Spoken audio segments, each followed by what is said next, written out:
Right. It has begun. But where's Magnus? Where is Magnus? He's not at his chair, it looks like. E4 on the board. Definitely on the board. And the clock is ticking down. Magnus. For a blitz game, that's not a good thing. No, not good at all. Magnus, somebody call him. Somebody tweeted Magnus. This is absolutely maybe if we're loud enough, guys, it'll catch his attention. Well, he can't hear us. But I was just being, you guys are never loud. Come on.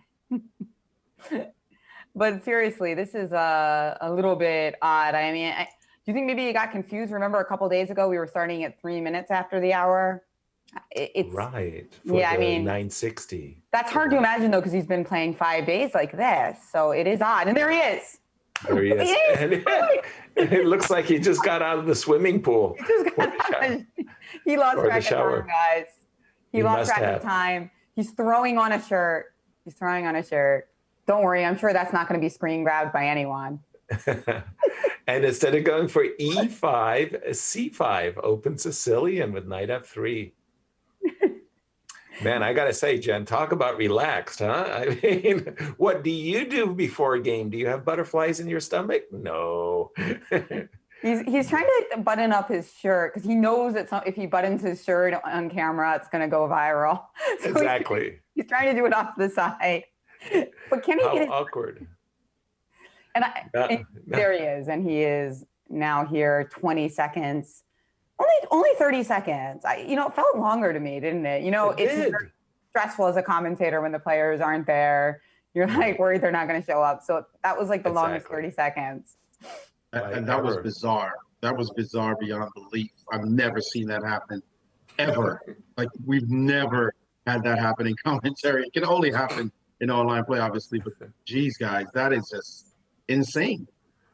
Yeah, I mean, it just seems that there's something going on in the world of chess. Magnus is going to be involved, whether it's a disconnection, whether it's returning the point with fair play. I mean, I don't know. He's like a candle for a flame. He's just attracting all of the things. I mean,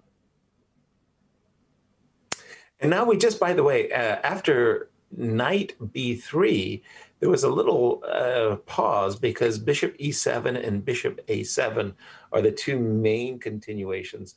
It seemed like Magnus wasn't absolutely sure which line of play he wanted, but he did play bishop A7 and quickly queen E2, and the players are still in their hymn books.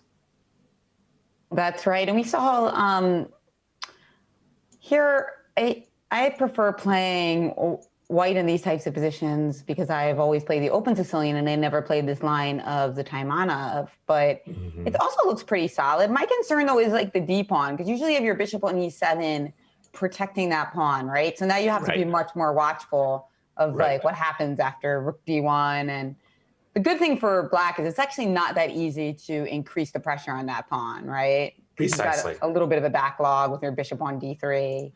Right. I mean, you're not just putting frontal pressure on it.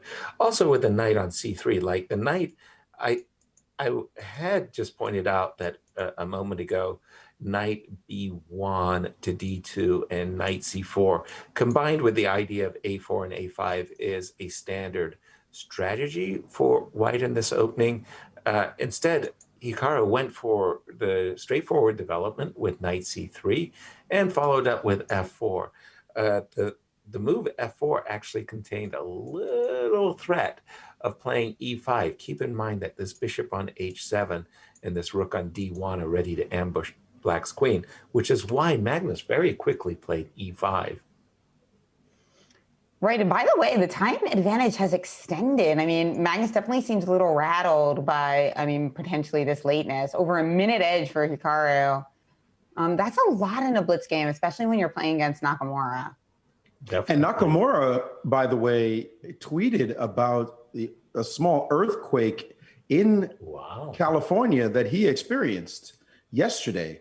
Apparently it was a 4.9 on the Richter scale. I mean, he said it seemed like it was definitely greater than that. But can you imagine, you're trying to play a chess tournament and an earthquake breaks. At least it wasn't during the game, but talk about odd things happening when we are all in different places in the world, different things can happen to different players that normally they would all experience in the same place. Yeah, I did hear about that earthquake, Maurice. And, it's tough for somebody like Nakamura, who's not a Californian. He probably, that might have been like, well, I mean, he's visited Japan many times, but I don't know if he's experienced many earthquakes as the East Coaster.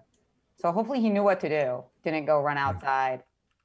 Goes to show he's not he hasn't fully integrated into California life, because the earthquakes are pretty common. Bishop A7, there was a chance for Bishop G4, by the way. I was just looking at some line. But after some time, Magnus, who again kind of gifted away 30 seconds to start the game, did play rook takes A7 and immediately F5 on the board. All right, let's see. F5 on the board, and Magnus obviously angling to play for D5 at some point. But look at his time. 2.5 minute edge right now for Nakamura. Carlsen doesn't seem to have found his rhythm, his blitz rhythm, since showing up late. Rook D7. No. I was about to say, I feel that this knight actually is misplaced. And for a moment there, I really wanted to go with my knight to B4, so that I will eventually put my bishop on the long diagonal. Rook A7 to D7 first, a very good move as well. As you mentioned, Jen, D6, D5 on Black's agenda, and immediately occupying D5 is Hikaru with the move knight D5. And usually speaking, you want to take that knight, but in this particular moment, it seems like F6 might have you thinking twice. And that was why Bishop D7 was played in C4. Knight E7, and now Magnus's pawns are about to get shattered. After knight takes F6, pawn takes F6. I mean, how can this be good for Black?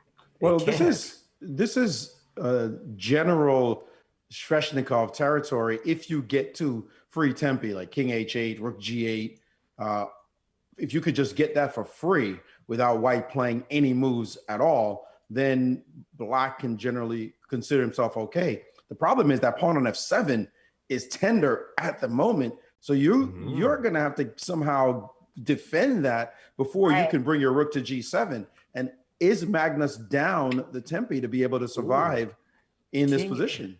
King H1, I don't think that was necessary. Rook D3 and Rook H3. Rook D3 and your rover, Jen. Rook D3, Rook H3, and Queen H5 looked perfect. And Black looked like he was in big trouble. But King H1, King H8, Rook D3 now on the board. You still can't play Rook G8. It's still not playable. You still can't play Rook G8. So you mentioned you have to defend that pawn on E8. I mean, I'm not thrilled about it, but so what if I play Queen E8? Queen E8? I think I'm coming over here. Very sad, yes. Rook H3 and now Rook G8. But the problem is, okay, Rook G8. And then, okay, I can't defend everything. Well, it's going to be a challenge. Well, that's for sure. This might allow D5 though. Be careful, because this might allow D5, and this break gives a chance. But forget about what we're analyzing. Magnus just sacrificed on E4 with the idea of playing for D5. Look, Hikaru looking at this carefully, and Magnus's point is this fork. But Queen H4, Queen H4, and Queen takes F6. That looks crushing. I mean, that just looks instantly crushing. And now our bishop's not even trapped. We could take on A6 if we needed to. Or start with Knight C5 even. Knight C5 is playable, and you just can't do anything. But Rook G8, Rook G3 played instead, and Magnus has resigned. The game. What did he just do? That's just incredible. Not his best game. No. And he did not seem to get into the rhythm. It really threw him off that he must have had his clock set wrong. But let's move on, as we do have